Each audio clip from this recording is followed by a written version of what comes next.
colheita do café avança no Brasil, mas os preços em Nova York e Londres registram alta hoje. Cerca de 700 mil toneladas de soja estão na fila de espera para desembarcarem nos portos da China. E o preço do suco de laranja sobe quase 5% hoje. O Mercado do Campo desta quarta-feira, 5 de julho, já está no ar.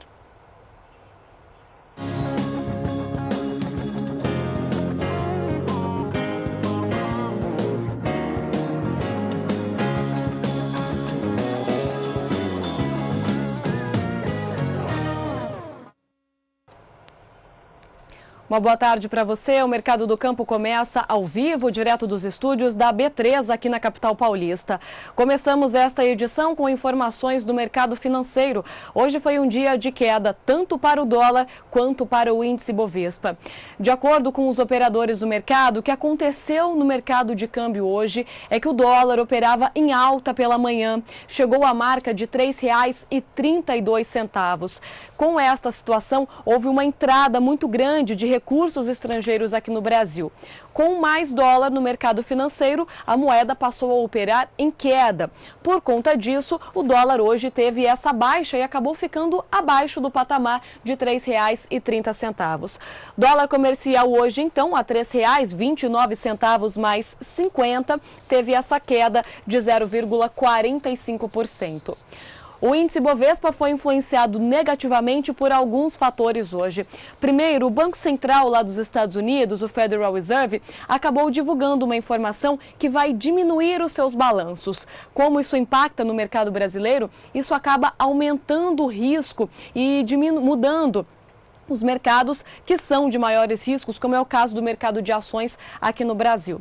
Além dessa situação, o índice Bovespa foi influenciado pelas ações da Vale e da Petrobras, que tiveram queda hoje. Você acompanha o fechamento do Ibovespa à vista, ainda acima de 63 mil pontos, mas hoje a 63.154 pontos. A queda é de 0,12%. Essa baixa chegou a ser um pouco mais acentuada ao longo do dia, mas acabou diminuindo e ficou perto da estabilidade para o índice Bovespa hoje. Como eu disse, as ações que tiveram maiores quedas foram Vale e Petrobras, porque os preços do petróleo e minério de ferro operaram em queda ao longo do dia.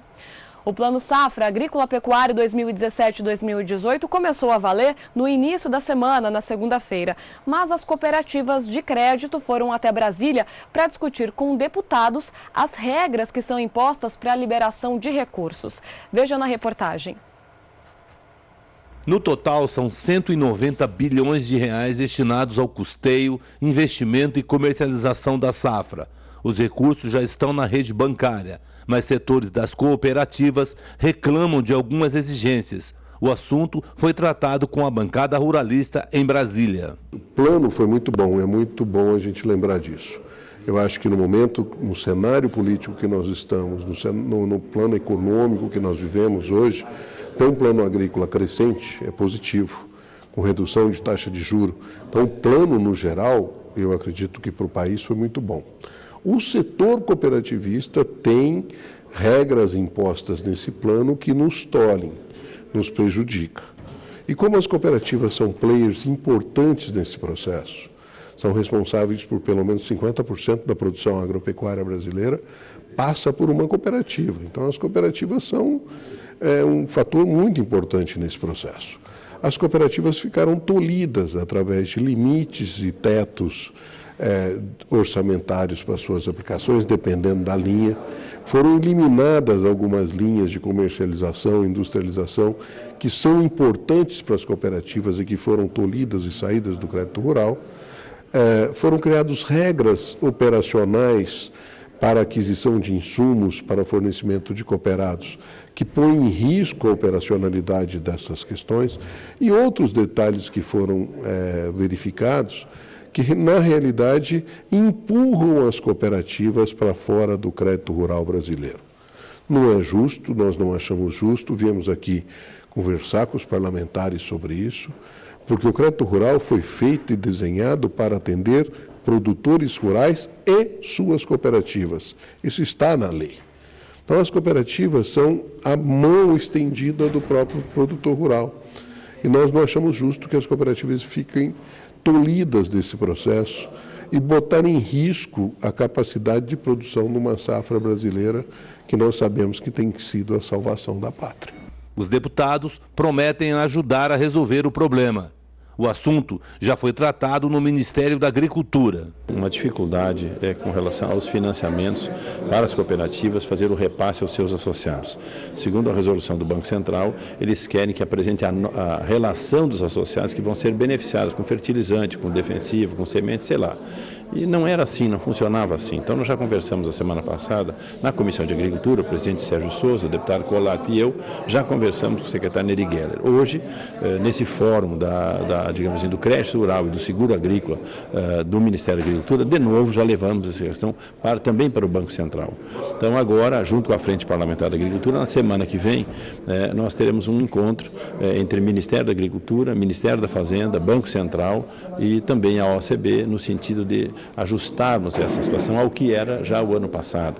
Não pode ter esse limitador, já que as cooperativas ajudam na distribuição do crédito no Brasil inteiro, em qualquer região do país, eles não podem estarem prejudicados no sentido de facilitar e ajudar o próprio governo e os próprios bancos a repassarem o recurso. Então, nós queremos que volte ao que era o ano passado. Simplifique o processo e não dificulte o processo. Esse assunto, nós já começamos a discussão na semana passada com o secretário Neri Geller, hoje avançamos um pouco na reunião do Fórum do Crédito Rural, a Câmara Temática do Crédito Rural no Ministério da Agricultura, e a semana que vem devemos fechar essa reunião entre Ministério da Agricultura, Ministério da Fazenda, Banco Central e as cooperativas. Este assunto volta a ser discutido no próximo dia 10, a última reunião da Frente Parlamentar da Agricultura antes do recesso de julho.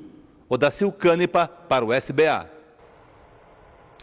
Nesta quarta-feira, um dos destaques é a alta no preço do suco de laranja, que chegou a quase 5%. Vamos ver aqui na tela, então. Para os vencimentos de setembro, o valor é de $1,38 por libra-peso. Para novembro, o valor também é bem semelhante. Já para o vencimento de janeiro, o preço é de $1,39 por libra-peso. Uma alta, então, como eu falei lá no início, de quase 5%.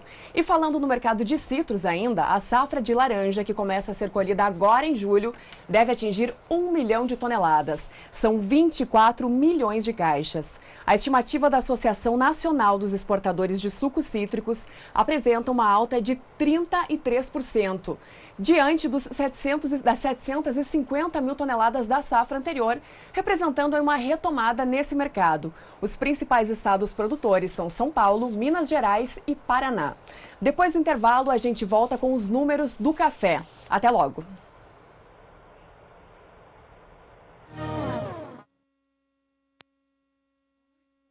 O Mercado do Campo está de volta, direto dos estúdios da B3, na capital paulista, agora com informações do mercado do café.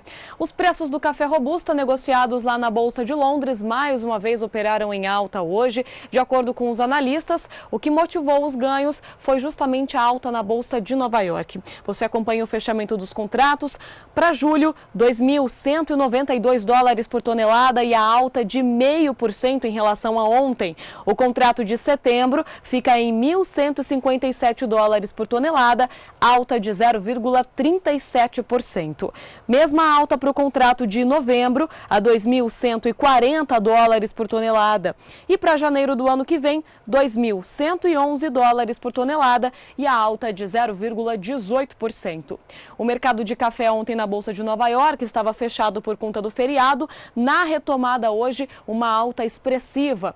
De acordo com os analistas de mercado, foi mesmo uma recuperação, já que na semana passada os preços tiveram queda e também no início desta semana. O contrato de julho, a $1,27 por libra-peso, sobe 1,43%.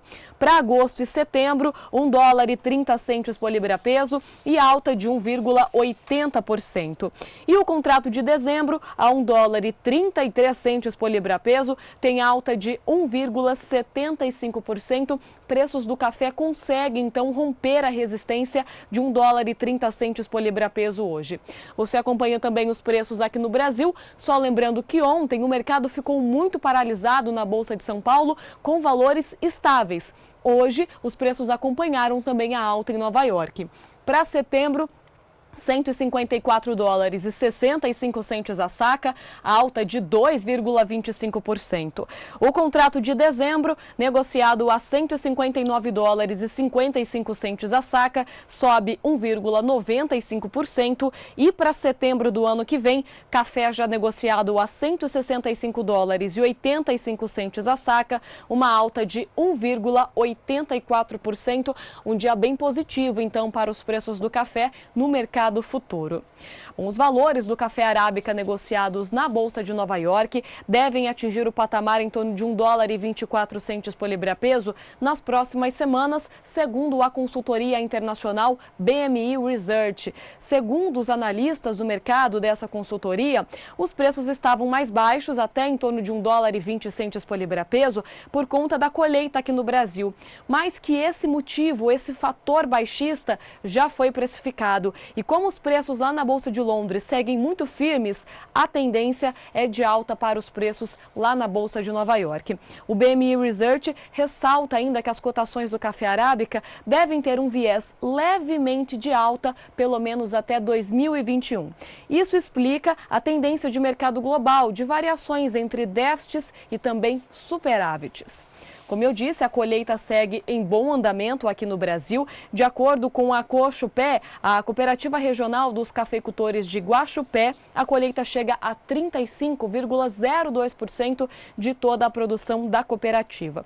Os trabalhos estão um pouco mais adiantados em relação ao ano passado e também a 2015. No ano passado, a colheita atingia pouco mais de 34% e em 2015 estava bem mais atrasada, em torno de 22%. Por área de atuação, os cafeicultores aqui do estado de São Paulo já colheram 28% da área. No sul de Minas, chega a 38% a colheita e no Cerrado Mineiro atinge 29%. Agora a previsão do tempo, Juliana Rezende, da Somar Meteorologia, traz as informações do clima para o centro-sul do Brasil. Agroclima. Oferecimento Santa Helena. As melhores sementes de milho para grãos de silagem. Olá, Rafaela. Olá a todos. Bom, esse predomínio de tempo mais seco na maior parte do centro-sul do país tem garantido o avanço das atividades no campo, especialmente para aquelas lavouras que estão em fase de colheita. Um exemplo são as lavouras de feijão do Paraná, que agora, avançando com as atividades no campo, já foram colhidas 96% da área plantada. E esse predomínio de tempo mais seco tem garantido também a diminuição dos índices de umidade do solo na maior parte do centro-sul do país. No decorrer dos próximos 5 dias, o predomínio ainda é de tempo seco no centro-sul e não há expectativa de chuvas abrangentes. Apenas no nordeste de Minas Gerais e no Espírito Santo é que chove de maneira mais isolada e também com baixos acumulados. Esse tempo ocorre pelo menos até o dia 10 de julho. Já no período seguinte, a expectativa é de que volte a chover na região sul. Agora essas pancadas de chuva ocorrem entre o Rio Grande do Sul e Santa Catarina. O nordeste mineiro e o Espírito Santo também ainda seguem recebendo pancadas de chuva. Agora, nas demais áreas do centro-sul do país, o predomínio ainda é de tempo seco durante o período do dia 11 até o dia 15 de julho. Já no período seguinte, essas instabilidades na região sul ainda seguem avançando pelo sul do país. Agora chove desde o Rio Grande do Sul até o sul do estado de São Paulo e também chove em partes do estado do Rio de Janeiro e no sul do Mato Grosso do Sul. Os maiores acumulados dessa vez ficam próximos de 30 milímetros no estado de Santa Catarina até o dia 20 de julho. Agora já na maior parte do centro-oeste, também o estado de Minas Gerais e o norte do estado de São Paulo, o predomínio ainda é de tempo mais seco e sem chuva. Então, pelos próximos períodos, não deve chover de forma muito expressiva e volumosa no estado do Paraná e os produtores devem seguir avançando com as atividades de colheita das lavouras de feijão. Volto com você no estúdio. Vamos então para o algodão. Os preços do algodão em pluma apresentaram uma forte queda durante o mês de junho, especialmente na segunda quinzena. O motivo foi a redução dos lotes da safra 2015-2016 e também o aumento da disponibilidade da safra 2016-2017. Com essa retração das indústrias, a liquidez dos negócios segue em baixa e as expectativas são de novas quedas. Vamos acompanhar aqui os preços então. De acordo com o que a gente está vendo aqui no telão, no mês de junho, os indicadores mostram um recuo de 4,24%, fechando a R$ 2,64 por libra-peso o algodão em pluma, então. Falando então em algodão em pluma, a gente sabe que está começando a colheita dessa cultura lá no estado do Mato Grosso. E apesar desses números aqui, a expectativa de lá é boa e a sensação é bem otimista. Quem traz mais informações para a gente é o repórter Valdir Pacheco. O médio norte do Mato Grosso segue firme na colheita do algodão segunda safra. Tempo seco, sol forte o dia todo. Nesta fase da colheita, o cotonicultor Fernando Pozobon acompanha os trabalhos no campo e faz uma comparação com a safra passada. Foram 2 anos bastante atípicos, onde que na safra passada houve um déficit hídrico e nessa safra as chuvas se alongaram, foram até final de maio, e isso acabou prejudicando em torno aí de uns 10 a 15% as estruturas do bacheiro da planta. Então a gente estima aí uma quebra dentro do potencial nesses índices aí. Olhando essa lavoura, aparentemente está muito bonita, mas a chuva do mês de maio comprometeu o bacheiro da planta, ou seja, 1/3 inferior. Os danos causados pelo excesso hídrico foi justamente durante o desenvolvimento das maçãs. Isso se deve pela própria estrutura da planta e as condições climáticas, onde que os fungos patogênicos aí têm as condições ideais. E isso faz com que essa estrutura do bacheiro permaneça por um período maior em condição de molhamento, consequentemente a podridão. Esse excesso de chuva também contribuiu para o desenvolvimento de uma praga que aumenta os custos com aplicações, além de perdas na produtividade. Esse ano, até pelas chuvas terem se prolongado, a planta também alongou um pouco o ciclo e isso proporcionou condições para que o bicudo pudesse atuar por mais tempo dentro da cultura, e para nós produtores houve um custo mais elevado pelas constantes aplicações para combater essa praga. Depois do intervalo, você acompanha os preços da soja e do milho. Nós já voltamos.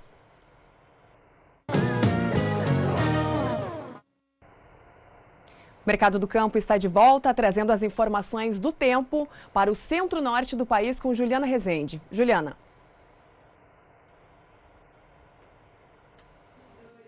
No extremo norte do país e também nas áreas litorâneas do Nordeste é que as chuvas têm sido frequentes e garantindo bons índices de umidade do solo. Isso tem beneficiado principalmente o desenvolvimento das pastagens. Ao longo dos últimos períodos, as chuvas já têm perdido intensidade, especialmente no interior das duas regiões, e nas áreas em vermelho é onde a umidade do solo está com níveis inferiores até a 10%. No decorrer dos próximos 5 dias, o predomínio ainda é de tempo mais firme nas áreas mais claras do mapa, com pancadas de chuva no extremo norte do país, ainda na faixa norte da região nordeste, mas é na faixa leste que as chuvas ganham força e os acumulados são expressivos e elevados. Isso ocorre pelo menos até o dia 10 de julho. Já no período seguinte, esse mesmo padrão de chuvas ainda deve persistir. As chuvas se concentram ainda no extremo norte do país e também na faixa leste do nordeste. Os acumulados ainda seguem elevados e as chuvas seguem mais fortes. Ao longo do terceiro período, esse mesmo tempo não deve se modificar. As pancadas ainda se concentram no extremo norte do país, no norte do Nordeste e ainda também na faixa leste da região Nordeste. A expectativa é de que essas chuvas mantenham a umidade do solo mais elevada e também garantam um bom desenvolvimento para os pastos.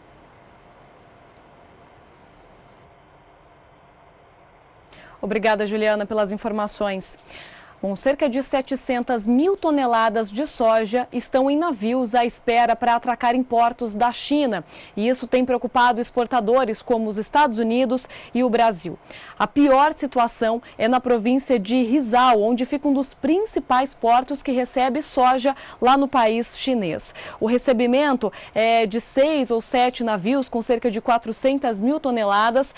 Está atrasado e esses navios estão todos em fila de espera. De acordo com com as informações da alfândega da China, o que acontece é que esses portos estão lotados. Só para ter uma ideia, o porto de Rizal está com o maior estoque dos últimos 4 anos com soja. Isso acontece por conta das compras intensas que a China vem fazendo nos últimos meses. Em maio, os chineses compraram 9.590.000 toneladas, um recorde, e no mês de junho o valor comprado também ficou em torno de 9 milhões de toneladas. Já que essas compras continuaram intensas, a expectativa é que ao longo de todo esse mês de julho essa situação continue nos portos da China. O dia foi de alta para os preços da soja negociados lá na Bolsa de Chicago após o feriado de 4 de julho. Ontem não teve negociação lá na Bolsa. Olha só como ficaram os valores. Contrato de julho a $9,76 por bushel, sobe 1,19%. Para agosto, $9,81 por bushel e alta de 1,21%. O contrato de setembro, negociado a $9,86 por bushel, sobe 1,33%. E para novembro, $9,94 por bushel, a alta é de 1,37%. Eu chamo a atenção ainda para a cotação máxima do contrato mais longo, que conseguiu se aproximar de $10 por bushel, ficando a $9,97 por bushel. De acordo com os operadores de mercado, o preço da soja só não subiu mais hoje porque a cotação do petróleo no mercado internacional operou em queda. Agora, destaques para o mercado de milho. A Conab, Companhia Nacional do Abastecimento, realiza amanhã novas operações para PEP e PEPRO para o milho lá no centro-oeste do país. Serão 720.000 toneladas de milho para as operações de PEPRO, divididas em 240.000 toneladas para Mato Grosso, outras 240.000 para Mato Grosso do Sul e mais 240.000 toneladas para Goiás. Já para as operações de PEP, serão 180.000 toneladas, sendo 60.000 toneladas para cada estado do centro-oeste do país. A Conab ainda diminuiu o valor do prêmio pago no estado do Mato Grosso em relação ao leilão anterior. As operações acontecem então amanhã, 6 de julho. O Mato Grosso do Sul já tem 2% da área de milho segunda safra colhida até o momento. O levantamento foi feito pela AproSoja Mato Grosso do Sul. Entre as regiões, o destaque, o maior avanço está no sul do estado, onde a colheita já atinge 2,3%, seguido da região norte, que está com 2,2%. A região central do estado sul-mato-grossense está com a colheita um pouco mais atrasada. 1% da área até agora já foi retirada dos campos.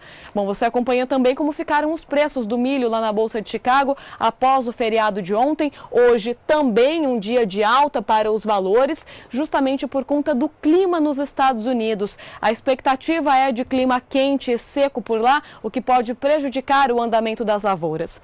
Para julho, $3,81 por bushel, alta de 0,99%. O contrato de setembro a $3,92 por bushel, sobe hoje 0,90%. Já o contrato de dezembro, a $4,04 por bushel, tem uma alta de 1,18%. E o contrato de março do ano que vem atinge $4,13 por bushel, alta de 1,22%. Os preços ficam bem próximos das cotações mais altas negociadas ao longo do dia. Você acompanha também preços aqui no Brasil. Após vários dias de alta, os valores do milho negociados na Bolsa de São Paulo têm queda hoje. O contrato de julho, a R$ 25,43 a saca, cai 1,13%. Mesma queda para o contrato de setembro, mais negociado do dia, a R$ 26,22 a saca, e também para novembro, R$ 27,09 a saca. O contrato de janeiro do ano que vem tem uma queda de 1,14% e encerra o dia negociado a R$ 27,78 a saca de 60 quilos. O bom andamento da colheita provoca essa queda nos preços do milho negociados aqui na Bolsa. Bom, agora nós vamos até os estúdios do Canal do Boi, lá em Campo Grande, conversar com o João Campo. Ele traz hoje os destaques de um leilão que vai acontecer no sábado aqui nas telas do Canal do Boi. João, uma boa tarde para você. Quais são as informações desse leilão? Rafaela Fávaro, boa tarde a toda a audiência que acompanha aqui o Mercado do Campo. Olha, nós temos um bom compromisso com bom volume e diversificado para você que quer não só animais de gado de corte, mas você que está atrás também de reprodutores. No sábado agora, a partir do meio-dia, eu peço até que atentem-se, nós começaremos o leilão um pouquinho mais cedo. Nós teremos a oferta do terceiro leilão da Fazenda Modelo de Pedro Gomes, mas o leilão é lá dentro do Sindicato Rural de Coxim. Em oferta, a família de Ricardo Graçano, Guto Graçano, líderes natos da agropecuária, representantes importantes do setor agropecuarista lá do Paraná, com propriedade também lá em Pedro Gomes, no norte do estado do Mato Grosso do Sul. Eles ofertarão, Rafaela, reprodutores Nelore, Tabapuã e Pardo Brasil. Vocês puderam acompanhar agora há pouco o Pardo Brasil, algumas imagens enquanto eu falava, tá aí, obrigado à nossa técnica. São animais sintéticos feitos a partir do pardo suíço em cruzamento com Nelore. Assim como Brangus, Brafons, são animais 3/8 de sangue Nelore, 5/8 Angus e Hereford, respectivamente. O Pardo Brasil, aliás, o Guto Graçano, a família Graçano, tem todo o mérito de ter desenvolvido essa raça que é o Pardo Brasil, e eles têm como grau de sangue 3/8 Nelore e 5/8 o Pardo Suíço, aqui no caso a linhagem Brownvie, que é a linhagem de corte do Pardo Suíço. Teremos uma oferta de 30 reprodutores da raça Pardo Suíço, 30 reprodutores aliás, eu quero até estender um abraço e agradecer a parceria com a Fazenda Água Milagrosa e com o João Trivelato do Tabapuã da G5. Teremos 30 touros Tabapuã e 60 touros da raça Nelore, que a Fazenda Modelo ofertará, todos eles com avaliação de carcaça, avaliação de andrológico positivo e avaliação pela NCP. Então, são 120 reprodutores. E na parte de gado geral, nós teremos 1.800 animais no recinto e mais 700 animais filmados para você que busca oportunidade em gado comercial. Teremos gado cruza Angus, teremos lotes também de cruzamento industrial com Hereford, cruzamento de Pardo Brasil, obviamente, e gado Nelore para você que busca o gado de engorda. Teremos desde bezerros até oportunidade em vacas com idade, já vacas paridas, vacas com prenhez positiva, que subiram do Pantanal e podem desfrutar lá no recinto de Coxim todo o mercado, toda essa potencial produção.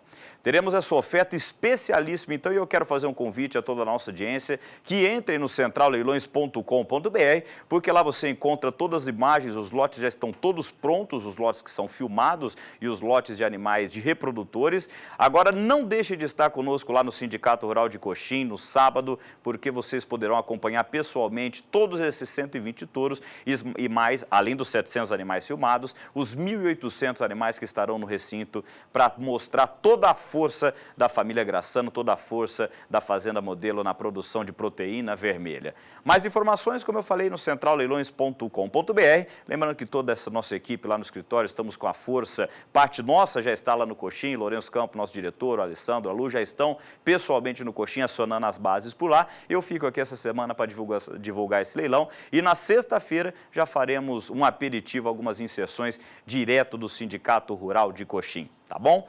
Muito obrigado então, Rafaela, eu devolvo o sinal a você. Eu volto mais tarde no Na Batida do Martelo com mais informações desse leilão. Obrigado. Obrigada a você, João. Sempre bem-vindo. O espaço sempre aberto aqui no Mercado do Campo para divulgação dos leilões da Central Leilões. Bom, e vocês viram que hoje o Mercado do Campo foi apresentado também pela Sara Kirchhoff, a nova apresentadora do Canal do Boi. Sara, seja muito bem-vinda aqui na nossa equipe. Obrigada, Rafaela. Então é isso, né? A partir de hoje, sempre de segunda a sexta, vou estar aqui no Canal do Boi, no Mercado do Campo, às 5h30 da tarde. Obrigada e sucesso. Bom, o Mercado do Campo fica por aqui. Você acompanha agora o Pecuária BR com Renata Ferreira e Jorge Zaidan. Nós voltamos amanhã.